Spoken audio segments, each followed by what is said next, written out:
আজকে পল্টিবাজ মুজিবের নতুন একটি বিষয় আপনাদের সামনে উপস্থাপন করব। আপনি কি জানেন বাংলাদেশের প্রথম তত্ত্বাবধায়ক সরকার বা নিরপেক্ষ সরকারের দাবি কবে উঠেছিল?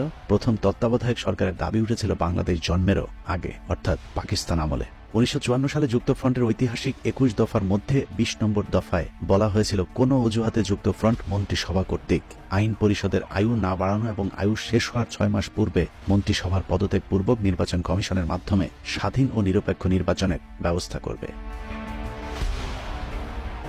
অর্থাৎ প্রধানমন্ত্রী সহ পুরো মন্ত্রী পরিষদকে পদত্যাগ করার দাবি করা হয়েছিল। এছাড়া 1955 সালের 25শে আগস্ট গণপরিষদের রেফারেন্ডাম বা গণভোটের দাবি জানানো হয়েছিল। দাবি না মানলে দেশে বিপ্লব ঘটিয়ে দেওয়ার হুমকি দিয়েছিল শেখ মুজিব। 21 দফার প্রতি সম্মান রেখে মানুষ যুক্তফ্রন্টকে ভোট দিয়েছিল। 1956 সালের 21শে জানুয়ারি এক ভাষণে শেখ মুজিব বলেন, জনগণ 21 দফার ভিত্তিতে আমাদেরকে বিজয়ী করেছে। অন্যরা 21 দফার সাথে বিশ্বাসঘাতকতা করলেও আমি কখনোই করব না।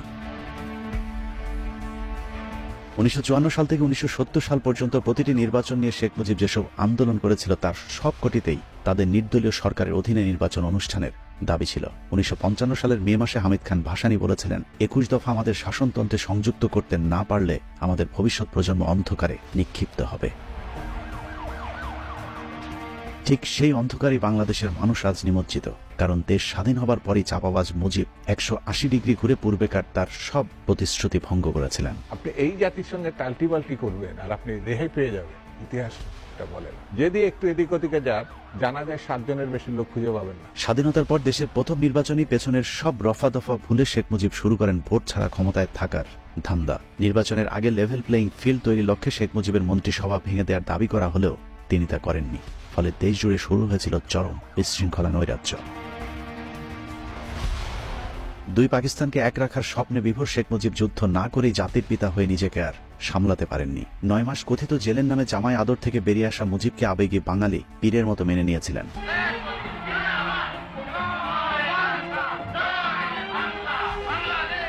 শেখ মুজিব চাইলে আমেরিকার মতো প্রেসিডেন্ট জর্জ ওয়াশিংটন হতে পারতেন, কিন্তু তিনি তা না করে হয়ে গিয়েছিলেন কিম জং উন। ক্ষমতার লোভ তাকে ভয়ঙ্কর খুনি বানিয়ে দিয়েছিল। স্বাধীন দেশে ফিরে নিজেকে একবার প্রেসিডেন্ট আরেকবার প্রধানমন্ত্রী এরকম করতে করতে অবশেষে বঙ্গবন্ধু মুজিব থেকে হয়ে গেলেন বাকশালী মুজিব। নির্বাচনের পরের 2.5 বছরে মুজিবের হাতে খুন হয়েছিল প্রায় 30,000 জাসদ সহ বিরোধী দলের নেতাকর্মীরা।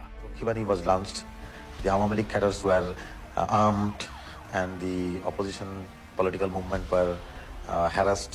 মুজিব ক্ষমতায় টিকে থাকার জন্য হাজার হাজার রাজনৈতিক কর্মীকে হত্যা করে, জাসদের 10,000 কর্মীকে জেলে রাখে। মুজিবের রক্ষী বাহিনীর দুঃশাসন অত্যাচারে দেশের দুর্ভিক্ষ দেখা দিলে না খেয়ে 4.5 লাখ মানুষ মারা গিয়েছিল, যে তথ্যগুলো এখনো উইকিপিডিয়াতে বর্ণিত আছে। দুর্ভিক্ষে লক্ষ লক্ষ লোক মারা যায় বাংলাদেশে না খেয়ে। সমগ্র বিশ্ব থেকে বাংলাদেশকে বটমলেস বাস্কেট হিসাবে আখ্যায়িত করা হয়। 72-75 শাসনামল সেটা দারিদ্র্যের তীব্র পাশাঘাতে জর্জরিত হওয়ার শাসনামল। মা তার সন্তানের ক্ষুধা মিটাতে না পেরে কচুর লতি সিদ্ধ করে তাকে বিষ মিশিয়ে সপরিবারে সেদিন আত্মহত্যা করেছিল।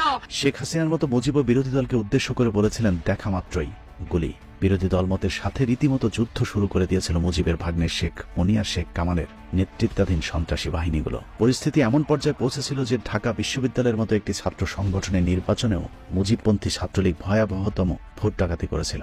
ওই সময় জনপ্রিয় পত্রিকা গণকণ্ঠের নির্বাহী সম্পাদক আফতাব উদ্দিনকে কলাভবনের সামনে থেকে তুলে নিয়ে যায় শেখ কামালের সন্ত্রাসী বাহিনী। নির্বাচন শেষ হওয়ার পর তাকে হাত পা বাঁধা অবস্থায় ছেড়ে দেওয়া হয়েছিল।